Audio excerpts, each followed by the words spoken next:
اکثر نہیں ملاقات ہوتی بغیر دیکھیں نا، آپ جب کسی کا نام جپتے ہیں، جب کسی کا نام لیتے ہیں، جب اسی کا ذکر کرتے ہیں، جب اسی کے تذکرے میں رہتے ہیں، تو اللہ تبارک و تعالیٰ کے یہ جو کامل لوگ ہوتے ہیں یہ متوجہ ہو جاتے ہیں، ان کی توجہ ہوتی ہے۔ اور خود سرکار نے فرمایا دو آپس میں محبت کرنے والے، ایک مشرق میں ایک مغرب میں، قیامت کے دن اللہ دونوں کو جنت میں اکٹھا فرما دے گا۔ یہ کیا بات ہوئی کہ ہر بات میں شک کرنا کہ جی وہ فلانے سے ملاقات ہی نہیں ہوئی؟ تو کس طرح بھئی، ملاقات ایک الگ چیز کا نام ہے، ملاقات ایک الگ شے کا نام ہے، اور فیوز و برکات ایک اللہ سے ملاقات ہوئی ہے۔ رزق دیتا ہے کہ نہیں؟ زندگی دیتا ہے، ساری چیزیں دیتا ہے، تو ملاقات تو کوئی نہیں کرتا۔ تو اس لیے ہر چیز کو ٹھیک ہے، وہ جو جگہ جس جگہ پہ جو بات ہے اس کو وہاں رہنا چاہیے، لیکن یہ شکوک ہیں، ان سے باہر نکلیں، ان سے باہر آئیں۔ اولیاء اللہ کا جو فیضان ہے، ان کی جو محبت ہے، ان کے جو طریق، حضرت سلیمان بن بشار رحمت اللہ علیہ بزرگ گزرے ہیں، وہ کہتے ہیں میرے پاس، میں بڑا خوبصورت تھا، جوانی میں دین کی تھوڑی سی خدمت کرتا تھا، تو ایک عورت آ گئی، اس عورت نے میرے ساتھ کچھ مجھ سے مانگا، مطالبہ کیا، تو میں نے کہا کوئی بھکارن ہے۔ میں نے جب اس نے نقاب اوڑھا ہوا تھا، جب میں نے اس کی طرف پیسے دینے کے لیے، خیرات دینے کے لیے کوئی چیز بڑھائی، تو اس نے چہرے سے کپڑا ہٹایا، میں نے نظر جھکا لی، کہنے لگی سلیمان میرا رنگ روپ تو دیکھ، میں کتنی خوبصورت ہوں، میں تیری محبت میں گرفتار ہو گئی، خدا را میں اپنے آپ کو تیرے حوالے کرتی ہوں۔ آپ فرماتے ہیں جب اس کے نیت اور ارادے میں اور لفظوں میں نے فطور دیکھا، تو میں استغفر اللہ پڑھتا وہاں سے بھاگ گیا، اتنا دوڑا کہ میں بصرہ سے باہر نکل گیا، شہر سے ہی باہر آ گیا۔ عورت سے دوڑ رہا ہے، مرد، نوجوان، خوبصورت۔ فرماتے ہیں عشاء کی اذانیں ہو رہی تھی، نماز پڑھ کے میں مسجد میں سو گیا، تو مجھے حضرت یوسف علیہ السلام کا دیدار ہو۔ جناب یوسف کہتے ہیں میں حضور کا غلام اور غلاموں کا غلام اور صدیوں بعد کا غلام، تو جناب یوسف علیہ السلام میری خواب میں آئے اور کہنے لگے اٹھ جوان، میرے سینے سے لگ، یار تو نے تو نبی پاک کا امتی ہو کے وہ کام کیا ہے جو میں نے نبی ہو کے کیا تھا۔ اب کام حضرت یوسف والا کیا تھا نا، تو صدیوں اور سالوں اور مہینوں کا فاصلہ بن سکا، تو وہ آ گئے۔ مسئلہ یہ ہے کہ شکوک و شبہات والی زندگی نقصان دیتی ہے۔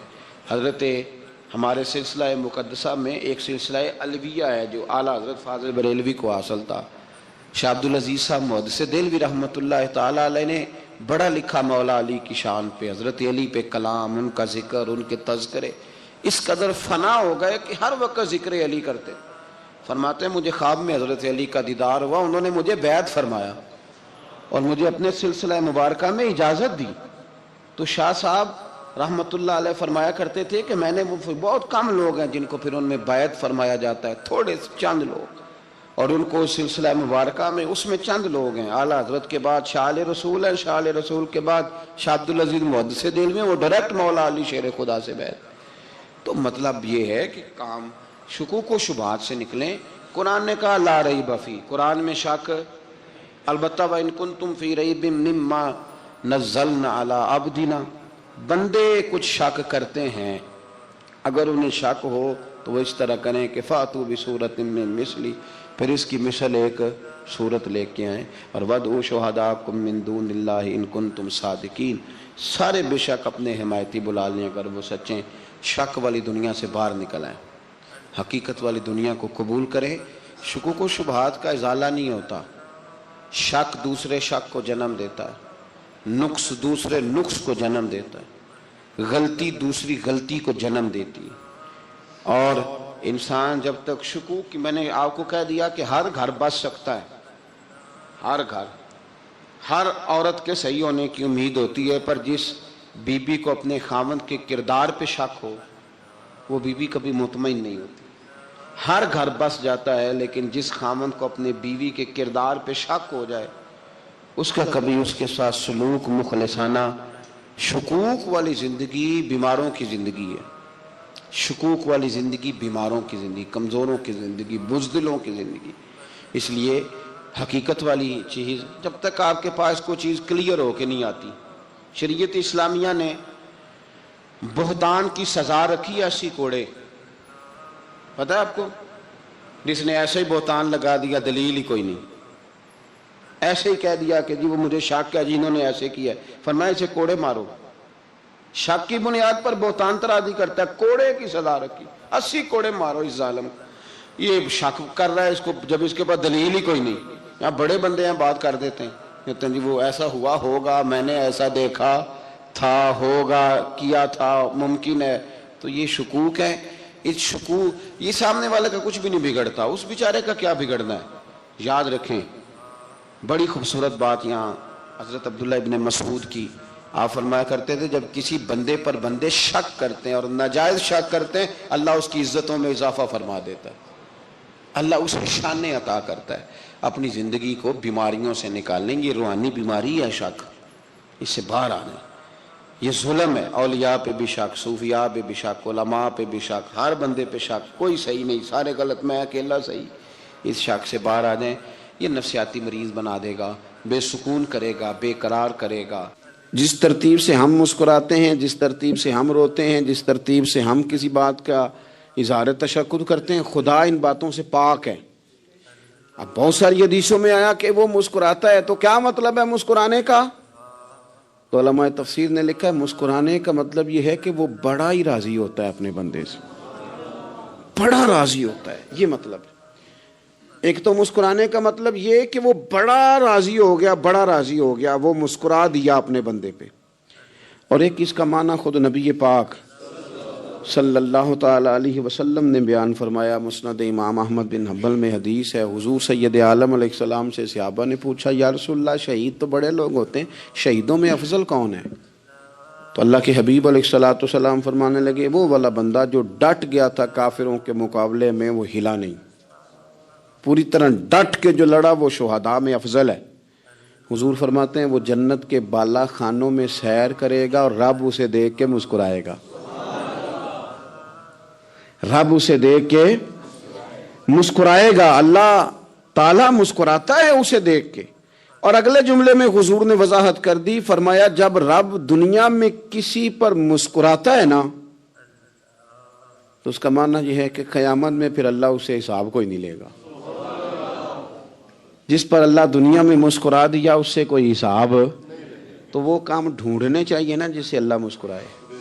ویسے کبھی ہم ایسا کرتے ہیں کہ نہیں کہ کسی کو راضی کیا جائے؟ یہ کام ہم کرتے ہیں کہ ہماری کمپنی کا جو سربراہ ہے وہ ہم سے راضی رہے، جس ادارے میں ہم پڑھاتے ہیں اس ادارے کا بڑا ہم سے راضی رہے، یہ کرتے ہیں ہم۔ اس کے لیے کچھ نہ کچھ ہیلے بہانے ہم کرتے ہیں، برادری، قبیلہ، علاقہ، بستی، لوگ کسی طریقے سے ہمارے ساتھ مطمئن رہیں، کرتے ہیں نا یہ سارے کام۔ اس میں تھوڑی مشکل بھی ہمیں آتی ہے، لیکن کرتے ہیں، کیا کریں۔ گھر میں بھی کئی دفعہ ایسا ماحول بنانا پڑتا ہے۔ چلیں ایک اور میٹھی مثال دیتے ہیں، زیادہ سمجھ میں آئے گی۔ چھوٹا بچہ خوش رہے، آپ اس کے لیے محنت نہیں کرتے، وہ چھوٹا ہے، اس کو خوش کرنا فرض ہے ابا پہ، لیکن وہ کہتا ہے کہ میں نے موٹر سائیکل لینا ہے، چھوٹا ہے چلا ہی نہیں پائے گا، تو ابا پھر اسے راضی کرتا ہے، کہتا ہے بیٹے چھوٹا سائیکل لے لے، چل میں تجھے اڑانے والا جہاز لے دیتا ہوں۔ مقصود کیا ہے کہ اس کو ناراض نہیں کرنا، یہ روئے نہ، اس کا دل نہ ٹوٹے۔ ہو یارو سنو نا میں کیا کہہ رہا ہوں، اگر چھوٹے بچے کے لیے وہ چیزیں ڈھونڈتے ہو، میرے ابا جی نا اپنے نواسے کے لیے کھلونا لے کے آئے تو بچہ بڑا ہی کھیلا، تو ابا جی کہنے لگے لو پیسے پورے ہو گئے میرے، بچے کو پسند بڑا ہے نا، پیسے پورے کر چھڑے نے، دیکھو نا جی کتنا اس کو راضی ہوا ہے۔ تو انسان کیا کرتا ہے کہ کوشش کرتا ہے، چھوٹا بچہ بھی ناراض نہ ہو تو وہ چیزیں وہ ڈھونڈتا ہے کہ اس کو کیا پسند ہے، چاکلیٹ لے جاؤں، فلاں چیز لے جاؤں، آئس کریم لے جاؤں۔ تو ایک بچے کے لیے، گھر کے لیے، سربراہ کے لیے اتنی محنت کرتے ہو، تو وہ کام بھی ہمیں ڈھونڈ کے تلاش کرنے چاہیے نا جس سے رب راضی ہوتا ہے، اللہ راضی ہوتا ہے۔ بتاؤں وہ کون کون سے کام ہیں؟ نبی کریم صلی اللہ تعالی علیہ وسلم نے ارشاد فرمایا 3 لوگ ہیں جنہیں دیکھ کے رب مسکراتا ہے۔ یا رسول اللہ صلی اللہ علیہ وسلم وہ کون کون سے؟ تو محبوب فرمانے لگے ایک وہ بندہ ساری مخلوق سوئی ہے، آدھی رات ہے، رات کا پچھلا پہر ہے، اس نے اٹھ کے وضو کر لیا، مصلی پہ کھڑا ہو گیا خدا کی یاد میں، فرمایا اسے دیکھ کے رب مسکراتا ہے جو اس کی شان کے لائق ہے، مسکراتا ہے اللہ۔ یہ تو سونے کا ٹائم تھا، یہ تو گہری نیند آنے کا وقت تھا، رات کا پچھلا پہر، رات پوے تے بے درداں نو نیند پیاری آوے، تے درد منداں نو یاد سجن دی سوتیاں بھی آن جگاوے، اور ساون کی کالی راتوں میں جب بوندا باندی ہوتی ہے، وہ راتوں کو اٹھ اٹھ روتے ہیں جب خلقت ساری سوتی ہے، اللہ مسکراتا ہے۔ اور سننا میرے بھائی، میرے نبی پاک صلی اللہ تعالیٰ علیہ وسلم فرماتے ہیں جب مسلمان نماز کے لیے صفیں بناتے ہیں نا، ترتیب لگ رہی ہوتی ہے، اب اللہ کی بارگاہ میں کھڑے ہوں گے، قیام کریں گے، رکوع کریں گے، سجود کریں گے، فرمایا جب مومن صفیں بناتے ہیں تو رب دیکھ کے مسکراتا ہے، مسکراتا ہے۔ کمال ہو گئے عروج بندگی کا، جب بندے کو دیکھ کے رب مسکرائے، خدا بندے سے خود پوچھے بتا تیری رضا کیا ہے، مسکراتا ہے۔ اور میرے نبی پاک علیہ السلام فرماتے ہیں جب مجاہد جہاد کے لیے صفیں سیدھی کرتے ہیں، آج تو یہ رب کے نام پہ مرنے ہی آ گئے، یہ صفوں میں کھڑے ہوں گے، ترتیب سے لڑیں گے، ترتیب سے گلا کاٹیں گے کافروں کا یا شہادت لیں گے۔ فرمایا جب جہاد کے لوگ صفیں بناتے ہیں تو رب انہیں دیکھ کے مسکراتا ہے۔ کتنے نصیبوں والا وہ بندہ ہے جسے دیکھ کے مسکرا دیا۔ او یار، کبھی تیرا بیٹا تیرے سامنے مسکرائے نا چھوٹا تو تیرا دل باغ باغ ہو جاتا ہے۔ تیری ماں بیمار کسی ایک دن صحیح طرح ہنس پڑے تو طبیعت خوش ہو جاتی۔ مجھے بتاؤ نا جس کا رب بھی اسے دیکھ کے ہنس پڑے، جو اس کی شان کے لائق ہے، کیا اس بندے کے نصیبیں ہیں، کیا اس کے مقدر ہیں۔ آپ اس مقام پر اپنے آپ کو لائیں۔ اب دیکھیں نا، یہ حدیث آپ نے سن لی، اب ہم نے نا اس طرح صفحے نہیں بنانے جس طرح ساری دنیا، اب ذرا صفحے بھی شوق سے بنائیں گے، اب ذرا تھوڑا سا شوق پیدا کریں گے، بھئی یہ تو میں وہ کام کرنے لگا ہوں جسے دیکھ کے رب مسکراتا ہے۔ نبی پاک صلی اللہ علیہ وسلم نے فرمایا جب کوئی بندہ توبہ کرتا ہے نا، ہم توبہ کا رٹا لگاتے ہیں، یا اللہ میری توبہ، یا اللہ۔ اور توبہ کا تو مطلب یہ ہے کہ پچھلے گناہوں سے پکی توبہ، آج کے بعد یہ غلطی نہ کرنے کا پکا وعدہ۔ تو نے ساری شب برات رو کے گزاری ہے، بتا سویرے جھوٹ جوڑنے کا ارادہ ہے تیرا؟ آج کے بعد رشوت تو نہیں نہ لے گا، ملاوٹ تو نہیں نہ کرے گا، یہ توبہ ہے۔ اور اگر سارے کام اسی طرح کرنے تو پھر یہ توبہ کا رٹا ہے، جتنا مرضی لگاؤ۔ حضرت علی بن ربیعہ رضی اللہ تعالیٰ عنہ فرماتے ہیں میں مولا علی کے ساتھ تھا، مقام حرہ کی طرف جا رہے تھے، حضرت علی نے ہاتھ اٹھا کے دعا مانگی ہماری تعلیم کے لیے، ورنہ حضرت علی ہم صحابہ کو محفوظ عن الخطا تو مانتے ہیں نا۔ ہاتھ اٹھا کے کہا اے اللہ ہمارے گناہ بخش دے، تیرے علاوہ کوئی معاف کرنے والا نہیں۔ اور پھر حضرت علی آسمان کی طرف دیکھا اور دیکھ کے نا حضرت علی بن ربیعہ کو تو مسکرائے۔ حضرت علی بن ربیعہ کہنے لگے حضور مسکرائے کیوں ہو؟ فرمانے لگے ایک دن میں حضور کے ساتھ اسی طرح آیا تھا، اسی طرح حضور نے دعا فرمائی تھی ہماری تعلیم کے لیے، اور پھر حضور مجھے دیکھ کے مسکرائے تھے اور فرمایا جب کوئی بندہ رب کی بارگاہ میں اس طرح استغفار کرتا ہے تو رب مسکراتا ہے، اور مسکرا کے فرماتا دیکھ لو میرے بندوں کو پتا ہے کہ میرے علاوہ معاف کرنے والا کوئی نہیں، انہیں پتا ہے۔ تم اس کی بارگاہ میں رجوع تو لاؤ، آؤ تو صحیح دو آنسو لے کر۔ اقبال کہتے ہیں کہ موتی سمجھ کے شان کریمی نے چن لیا، قطرے دو گرے میرے ار کے انفعال کے، دو میں نے آنسو بہائے تھے تو اس کے کرم نے تو موتی سمجھ کے چن لیے۔ سنو نا حضور اس استغفار کو، اللہ کو یار رات کو توبہ کر کے سونا چاہیے ہمیں۔ کچھ غلطیاں ہم کرنا نہیں چاہتے پر ہم سے ہو جاتی ہیں، کچھ دل ہم توڑنا نہیں چاہتے پر وہ ٹوٹ جاتے ہیں، ہماری مجبوری ہوتی ہے ٹوٹ جاتے ہیں۔ رات کو اس کی بارگاہ میں ہاتھ باندھ کے کشکول طلب دراز کر کے خوب استغفار پڑھنا چاہیے کہ مالک بندے ہیں نا کیا کریں، نفس کا ساتھ ہے، دنیا کا ساتھ ہے، خواہشات نفسانیہ، مالک معاف کر دے۔ درد سے توبہ، رسم نہ ہو، کہانی نہ ہو، لفظ نہ ہو، جملے نہ ہو، اور جناب ایسے لوگوں کے بیچ بڑے ہاتھ باندھ کے اور بڑا کوئی ضرورت نہیں، آپ اکیلے اپنی چارپائی پہ بستر کے اندر منہ دے کے بھی درد سے کہیں گے نا معاف کر دے تو وہ تو مہربانی بڑا ہے۔ میرے نبی پاک صلی اللہ علیہ وسلم مثال دیتے ہیں، فرمایا ایک آدمی صحرا میں جا رہا، صحابہ سے حضور خطاب کر رہے ہیں، فرمایا ایک آدمی صحرا میں جا رہا تھا، اس نے اپنی اونٹنی پہ کھانا پانی پیسے ہر چیز رکھی ہوئی تھی، صحرا تھا بہت بڑا، درمیان صحرا کے گیا تو تھوڑا سا سستانے کے لیے آرام کرنے کے لیے اونٹنی سے نیچے اترا، اب اس نے اونٹنی کی لگام اونٹنی کی نکیل اپنے سرہانے کے نیچے رکھی، ہاتھ کے ساتھ پکڑی اور سو گیا۔ تھوڑی ہی دیر کے بعد جب اس کی آنکھ کھلی تو دیکھا اونٹنی غائب ہے. صحرا میں وہ پیدل نہ آگے جا سکتا ہے، نہ پیچھے جا سکتا ہے، نہ دائیں نہ بائیں. کھانے کو روٹی نہیں، پینے کو پانی کا قطرہ نہیں. تھوڑا ادھر بھاگا ادھر بھاگا، تھک گیا. کریم محبوب فرماتے ہیں وہ پوری طرح نڈھال ہو گیا اور مایوس ہو گیا. معاذ اللہ، مایوس ہو کے دوبارہ اسی جگہ آ کے لیٹ گیا جہاں پہلے لیٹا تھا. انتظار کرنے لگا کہ اب موت ہی آئے گی، آخری وقت ہے. اب نہ میں پیدل یہ صحرا کراس کر سکتا ہوں، نہ پیچھے جا سکتا ہوں، نہ کھانا ہے نہ پانی ہے، سوائے موت کے کوئی سہارا نہیں. حضور فرماتے ہیں وہ رستے میں دوبارہ لیٹ گیا. اچانک اس نے رخ بدلا تو اونٹنی سامنے کھڑی تھی. حضور نے صحابہ سے پوچھا بتاؤ نا اسے بھلا کتنی کو خوشی ہوگی؟ یا رسول اللہ جسے نئی زندگی مل گئی ہے. آپ دیکھیں نا سارے ڈاکٹروں نے کہہ دیا کہ اس کے تو گردے معدہ جگر ہر چیز ختم ہے، گھر لے جاؤ خدمت کرو.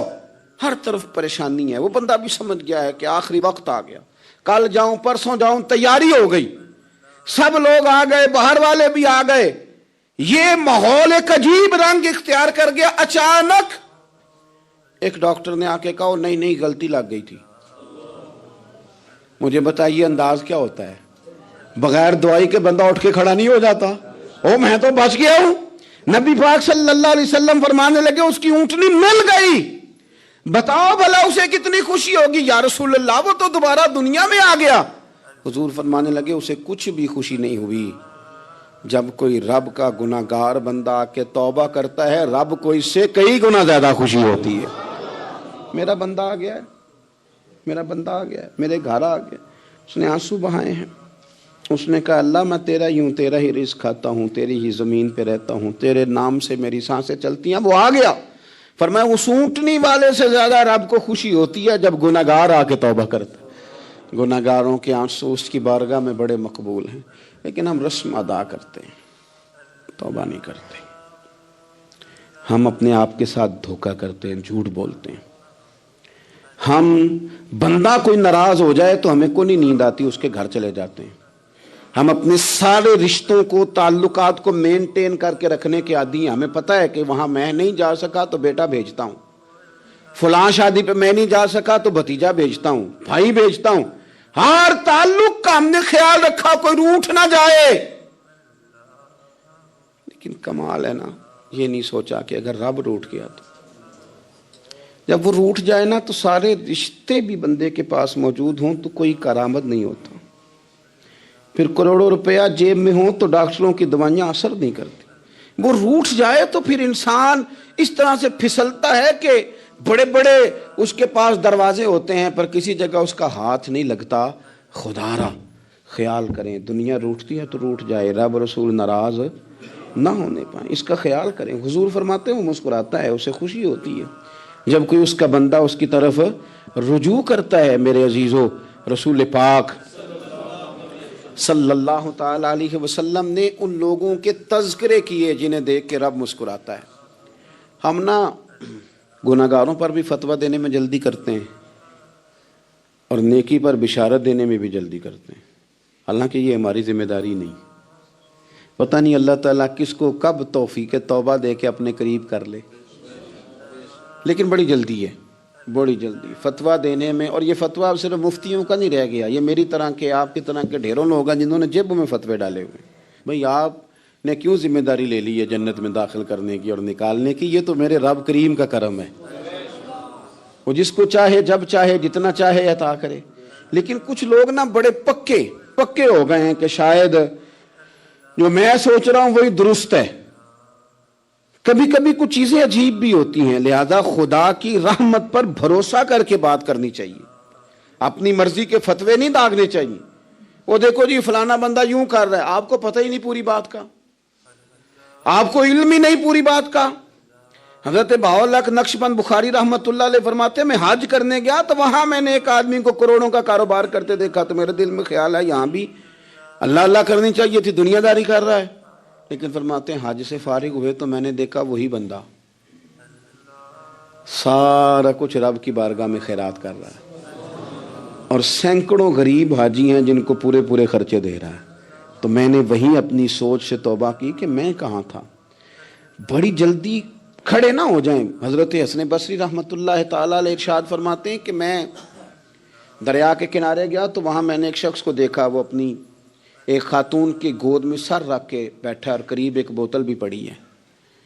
میرے دل میں معاذ اللہ خیال آیا کہ دیکھو کس انداز میں ایک عورت کے ساتھ یہ ہے, اور پاس بوتل بھی پڑی ہے, جانے شراب ہے. کہتے میں سوچ ہی رہا تھا کہ اچانک کی کشتی آ رہی تھی دریا میں. وہ ہچکو لے کھائے, کشتی میں 4-5 لوگ تھے, وہ دریا میں ڈوبنے لگے. وہ آدمی تیزی سے اٹھا, دریا میں چھلانگ لگائی, پہلے ایک کو نکالا, پھر دوسرا نکالا, پھر تیسرا نکالا. ایک بندہ رہ گیا, کہنے لگا حضور مجھے تو آپ نے گناہگار سمجھا ہے, میں تو بڑے غلط انداز میں یہاں بیٹھا ہوں, آپ نے جو سوچا. چلیں گے چوتھا بندہ آپ نکالنا ہے, کرے نا یہ کام, کرے نا یہ کام. بڑے بھولے بھالے, بڑے اللہ والے, ریاض آپ کو بس ہم ہی جانتے ہیں, اتنی جلدی فتویٰ. حضرت حسن بصری فرماتے ہیں میں پشیمان ہوا, میں نے کہا مجھے تیرنا نہیں آتا, تو دیر نہ کر, چوتھا ڈوب نہ جائے.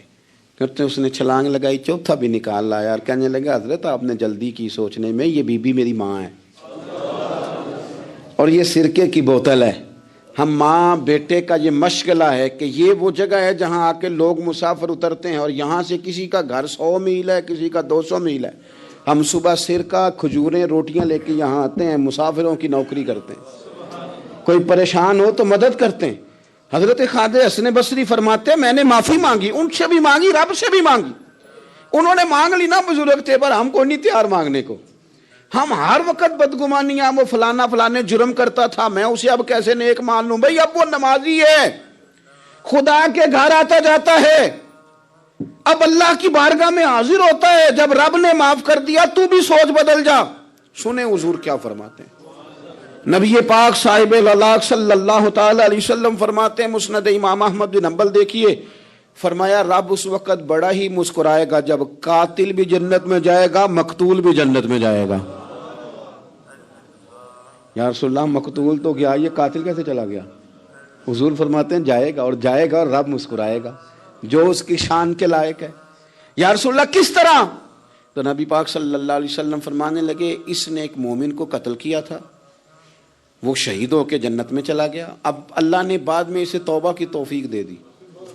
پہلے اس نے کلمہ پڑھا, پھر یہ میدان میں اترا, کافروں سے لڑا, یہ شہید ہوا, رب نے اسے بھی جنت دے دی.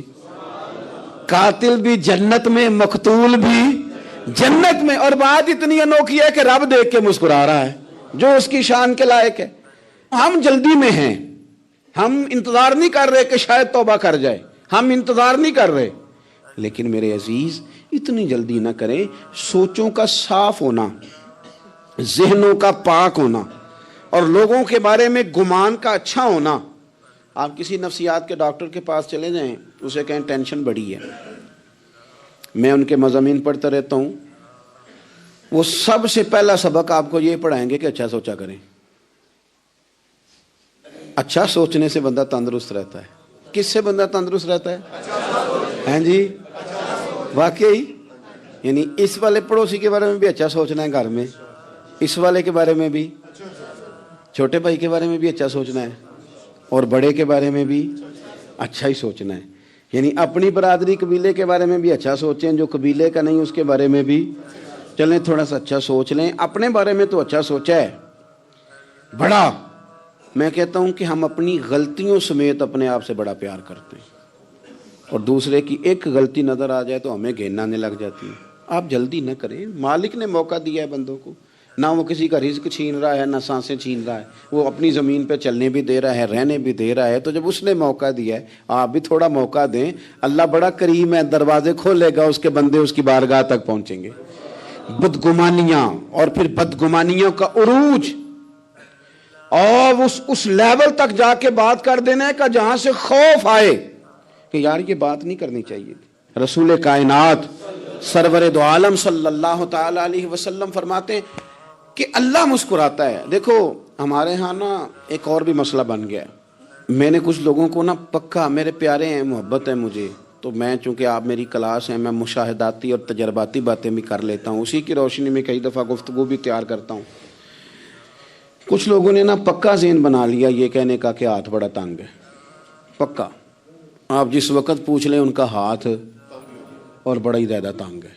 آپ یقین کریں بہن کا جو خامند ہے وہ کہہ رہا ہے جا حصہ لے کے آ, تیرے بھائیوں کی کمائی تو نہیں تیرے ابا کی ہے, لے کے آ. وہ بیچاری اس کی منتیں کر رہی ہے, کہتی ہے اگر جاؤں گی نا تو وہ کہیں گے حصہ لے جا, آج کے بعد ہمارے گھر نہ آنا, میرا دروازہ نہ بند کرو, مہربانی کرو. اور بھائی سے بات کرتی ہے تو کہتا ہے ہاتھ ہی بڑا تنگ ہے, جب ٹھیک ہوگا تو دے دوں گا. نہ کریں یہ ظلم. ہمارے اپنے تڑپتے رہتے ہیں اور ہماری دولتیں اندر پڑی رہتی ہیں. ہمارے اپنے چھوٹی چھوٹی ضروریات کے لیے پریشان ہوتے ہیں, لیکن ہم بڑے بڑے بہانے ہیں ہمارے پاس, کہتے ہیں یہ نکما ہے, یہ نکھٹو ہے, یہ کام نہیں کرتا, اس میں فلانا ہے, بے فلانا ہے, بلہذا میں نے نہیں ساتھ چلنا. اظہار جب آپ کے اندر پیدا ہوتا ہے نا, اظہار جب کسی کے لیے آپ حساس ہوتے ہیں تو آپ کو بھی سرور حاصل ہوتا ہے. نہ کریں یہ کام کہ آپ کو اللہ نے وسعت دی ہے اور ہر وقت آپ ہاتھ تانگ ہونے کا رونا رو رہے ہیں, ہر وقت آپ یہ کہہ رہے ہیں میں بڑی آزمائش میں ہوں, جب خدا نے آپ پہ نہیں ڈالی. تو اتنے جھوٹ بولنا صرف اس لیے کہ میرے پیسے بچ جائیں, صرف اس لیے کہانی سنانا کہ حالات میرے بڑے خراب ہیں کہ کوئی بندہ میرے سے کوئی تھوڑا بہت قرض نہ مانگ لے. سنو, نبی پاک صلی اللہ علیہ وسلم کے پاس مہمان آ گیا, بخاری مسلم ہے. حضور نے ازواج مطہرات کے گھروں میں پیغام بھیجا, کچھ چیز ہے ضیافت کے لیے. یا رسول اللہ کچھ بھی نہیں, یہ دو جہاں کے شاہ ہیں اور پاس کچھ رکھتے نہیں, دو جہاں کی نعمتیں ہیں ان کے خالی ہاتھ میں. یا رسول اللہ کوئی چیز بھی نہیں. حضور نے صحابہ کے مجمع پہ نظر ڈالی, یا رسول اللہ صلی اللہ علیہ وسلم حکم ہو. تو حضور فرمانے لگے تم میں سے کوئی بندہ ہے جو اسے گھر لے جائے روٹی کھلائے. ایک صحابی اٹھے فوراً, حضور میں لے کے جاتا ہوں کھانا کھلاتا ہوں. فرماتے ہیں میرے گھر میں صرف بچوں کا کھانا تھا, یہ نہیں کہ فریزر بھرا ہوا ہے نعمتوں سے, صرف بچوں کا کھانا. یہ نہیں کہ کسی کو دیکھ کے اپنی ہنڈیا پہ برتن دے لیا, صرف بچوں کا کھانا. کہتے ہیں گھر گیا, بیوی سے کہا کیا کیفیت ہے, کہنے لگی بچوں کی روٹی ہے. میں نے کہا بچے سلا دے, صبح ناشتہ کر لیں گے. تو کہنے لگی آپ کیا کھائیں گے؟ تو میں نے کہا نہ میں کھاؤں گا نہ تو کھائے گی, مہمان جو نبی پاک کا ہے. کہا اچھا, اب ذرا تجویز دیکھو میاں بیوی کی سوجھی آپس میں. کہتے ہیں کھانا لگا دینا, کیونکہ ایک آدھ بندے کا کھانا ہے. اپنی غربتوں کا ہر جگہ اظہار کرنا, رونا رونا. یہ دیکھو غربت کیسے چھپائی جا رہی. اس کو کہا نہیں کہ چل تو تھوڑا رحم کھا, تو آیا ہے تو تھوڑا رحم کھا, یہ نہیں کہا. کہا اٹھ کے نا تو کھانا رکھنا اور اٹھ کے نا چراغ ٹھیک کرنے کے بہانے بجھا دینا. ہم دنیا والوں کے سامنے کیوں اپنے دکھ بیان کریں؟ ہم جو کہیں گے رب رسول کی بارگاہ میں کہیں گے. تو نہ چراغ ٹھیک کرنے کے بہانے. اہلیہ اٹھی, کھانا دینے کے بعد چراغ ٹھیک کرنے کے بہانے بجھا دیا. خامد بھی ہاتھ چلاتے رہے, بیوی کبھی برتن رکھتی کبھی اٹھاتی. پتہ چلے کہ کھانا کھا رہے ہیں, کھانا کھایا جا رہا ہے. کہتے ہیں مہمان پیٹ بھر کے کھانا کھا گیا. یہ کام ہوا رات کے اندھیرے میں, اس وقت ہوا جب چراغ بھی بند تھا, اس وقت ہوا جب کوئی دیکھنے والا نہیں تھا, کسی پڑوسی کو بھی خبر نہیں تھی. فرماتے ہیں صبح کے اجالے میں اس مہمان کو لے کے مسجد نبوی میں نے قدم رکھا تو نبی کریم نے فرمایا رات جو تم نے کام کیا ہے نا اسے دیکھ کے میرا رب بڑا مسکرایا ہے, اللہ بڑا مسکرایا ہے. اللہ تر دامنی پہ شیخ ہماری نہ جائیے, ہم دامن نچوڑ دیں تو فرشتے وضو کریں. یہ شان ہے صحابہ کی. نبی کریم علیہ السلام نے فرمایا رب رات مسکرایا تیرا یہ انداز دیکھ کے, اور اس نے قرآن نازل کیا وَيُؤْثِرُونَ عَلَىٰ أَنفُسِهِمْ وَلَوْ كَانَ بِهِمْ خَصَاصَةٌ. کچھ لوگ وہ ہیں جنہیں بڑی بھی ضرورت ہو تو دوسروں پر اثار کر دیتے ہیں, قربانی دے دیتے ہیں. رب مسکرایا ہے, اندر پیسے رکھے ہوئے ہیں, اندر پیسے رکھے ہوئے ہیں. اور بہن آ کے منت کر رہی ہے کہ بھائی حالات بڑے خراب ہیں, تھوڑی سی مہربانی کر. تو کہتے ہیں بہن پردہ ہی ہے بس, کیسے بتاؤں تجھے حالات, تجھے کیا بتاؤں کام کتنی مشکل سے چلتا ہے, یہ پردہ یہ بس. بہرحال اگر تو نے کہا ہے نا 50,000 تو میں زیادہ نہیں کوئی 20 کو دے دوں گا تجھے, وہ بھی خاصی نیکی کر کے, وہ بھی بتا سکھا کے. رات اماں پہ علیحدہ سے احسان چڑھاؤں گا, ابا پہ علیحدہ سے چڑھاؤں گا کہ تمہاری بیٹی کے ساتھ تعاون کر رہا ہوں, سارے علاقے کو ویسے ہی بتاؤں گا. اور وہ غریبنی بیچاری 20,000 لے کے گھر گئی ہے, پہ سفارشیں کر رہی ہے کہ مہربانی کرو. میں نے ایسے بھی دیکھے ہیں جو پہلے بیوی کو پکڑاتے ہیں تو دے, اس لیے کہ پھر وزیر اعظم تو ڈنڈا نکال لے گا تو بڑا مشکل ہو جائے گا پھر گھر میں رہنا. لہذا وہ یہ تو آگے لگ، یہ کیا لہجہ ہے آپ کا؟ یہ تو کسی کو بھی دیں تو چھپا کے دینے کا حکم ہے، کسی کو بھی دیں تو ہمیں حکم یہ ہے کہ سیدھے ہاتھ سے دینا ہے، الٹے کو خبر۔ اور یہ جو بالکل ہی اپنے، ان پر تو پردہ پوشی آپ کے لیے ویسے ہی ضرورت تھی۔ میرے عزیز، رب مسکراتا ہے، میرے نبی پاک علیہ السلام نے یہ اعمال ہمیں بتائے جن پر اللہ مسکراتا ہے، خوش ہوتا ہے۔ اور بعض لوگوں کو حضور نے نامینیٹ کیا، حضرت سعد بن معاذ رضی اللہ تعالیٰ عنہ عظیم صحابی تھے۔ یہ وہ خوبصورت صحابی ہیں جن کے جنازے کو کندھا میرے نبی پاک نے عطا فرمایا، حضور نے کندھا عطا فرمایا۔ کمال ہو گئی، نرخ بازار محبت کا انوکھا ہی ہو گیا، خود خریداروں میں شامل آ کے مولا ہو گیا۔ حضور نے کندھا دیا۔ حضرت سعد بن معاذ رضی اللہ تعالیٰ عنہ کا جب جنازہ اٹھا، ان کی والدہ رو پڑی، بڑے درد سے روئی، ماں تھی نا۔ ان کی آواز جب حضور تک گئی تو نبی پاک نے فرمایا آنسوؤں کو روک لے، آواز کو کم کر لے، تیرے بیٹے کی تو جب روح پرواز ہوئی ہے تو رب مسکرایا ہے۔ جس کے آنے پہ رب راضی ہو، مسکرا دے جو اس کی شان کے لائق ہے۔ یہ تو وہ لوگ ہیں کہ جن کے جانے پر نا رب، وہ کسی نے کہا تھا کہ میرے مرنے پہ ہر سو شور مچ جائے گا، دیکھو گے میرے مرنے پہ ہر سو شور، تمہیں پتہ چل جائے گا جب ہم جائیں گے، میرے مرنے پہ ہر سو شور مچ جائے گا، دیکھو گے، اور کہنے الوداع سرکار خود تشریف لائیں گے۔ اور درویش کہنے لگے بعد مرندے مکھڑا میرا ہو جاوے جے تازہ، پھر سمجھ لینا محبوب میرے نے آن پڑے ہے جنازہ۔ اور عاشق کا جنازہ ہے، ذرا دھوم سے نکلے اور محبوب کی گلیوں سے ذرا گھوم کے نکلے۔ فرمایا کہ ان کے تو جانے پہ رب کریم۔ اور حضور نے ایک دعا بھی دی۔ حضرت ابو طلحہ، حضرت طلحہ رضی اللہ تعالیٰ عنہ صحابی تھے، ان کا وصال ہو گیا تو حضور نے دعا بھی دی۔ فرمایا یا اللہ جب میرا طلحہ آئے نا تو اس سے مسکرا کے بات کرنا، یہ تجھ سے مسکرا کے بات کرے جو تیری شان کے لائق ہے۔ تو اللہ تعالیٰ غائب درجے راضی ہوتا ہے۔ ایک دفعہ پھر بات دہراتا ہوں، جو میدان میں ڈٹ کے شہید ہو رب اسے دیکھ کے مسکراتا ہے۔ ابو جہل پھر آ گیا، کہنے لگا اگر آپ چاند کے 2 ٹکڑے کر دیں تو میں کلمہ پڑھنے کو تیار۔ اچھا یہاں بھی بڑی مزے کی بات ہے، اللہ نے پہلے کہہ دیا نبی پاک کو کہ ان الذین کفروا سواء علیہم اانذرتہم ام لم تنذرہم لا یؤمنون۔ محبوب یہ جن کی قسمت میں کفر ہے نا، آپ انہیں ڈرائیں چاہے نہ ڈرائیں، یہ ایمان نہیں لائیں گے۔ کنکروں نے بھی کلمہ پڑھ لیا، درختوں نے بھی پڑھ لیا، سارا کچھ ہو گیا، اور اللہ نے بھی کہہ دیا کہ محبوب اس بے ایمان نے کلمہ نہیں پڑھنا۔ پر حضور نے فرمایا یہ پڑھے نہ پڑھے ہم نے میدان نہیں چھوڑنا، جتنی دفعہ آئے گا نا ہم اسے ضرور معجزہ دکھائیں گے، جتنی دفعہ آئے گا ہم کیوں میدان چھوڑیں۔ آگے کہنے لگا جی اگر چاند کے 2 ٹکڑے کر دیں تو اقتربت الساعۃ وانشق القمر۔ تو نبی پاک صلی اللہ علیہ وسلم نے انگلی کا اشارہ کیا، چاند 2 حصوں میں بٹا۔ کوہ صفا ایک پہاڑی تھی مکے میں، آدھا ٹکڑا پہاڑی کی اس جانب ہوا، آدھا اس جانب، یعنی وضاحت کی اللہ کریم نے کہ ایسے نہ ہو کہ یہ کہہ دی وہ تو ایسے بالکل شک ہوا تو مل گیا، پتہ نہیں میری آنکھوں پہ جادو ہو گیا، ملا ہے کہ نہیں ملا۔ جب ٹوٹا تو حدیث پاک میں آتا ہے کہ آدھا چاند کوہ صفا کے ادھر گیا اور آدھا تو پہاڑی تھی، چاند نیچے آیا، پہاڑی کے گرد گھوما، آگے جا کے ملا، یعنی وقفہ دیا گیا باقاعدہ دیکھنے کا، سمجھنے۔ پوری دنیا میں جتنے لوگ اس وقت چاند دیکھ رہے تھے، ہندوستان تک روایتوں میں ملتا ہے کہ لوگوں نے گواہی دی کہ ہم نے چاند ٹوٹتے دیکھا ہے۔ زمانہ مان گیا، لوگوں کی چیخیں نکل گئیں، لوگ قدموں میں گر گئے، پر وہ جس کے دماغ میں شک تھا نا وہ نہیں مانا۔ شجر و حجر پہچان گئے پر انسان کی نظروں میں شک ہی رہا۔ دنیا میں سب سے مجبور، کمزور، بزدل، کم فہم بندہ وہ ہے جس کے دماغ میں شک ہے، سب سے کم فہم آدمی، اس کی فراست روحانیہ 0 ہے۔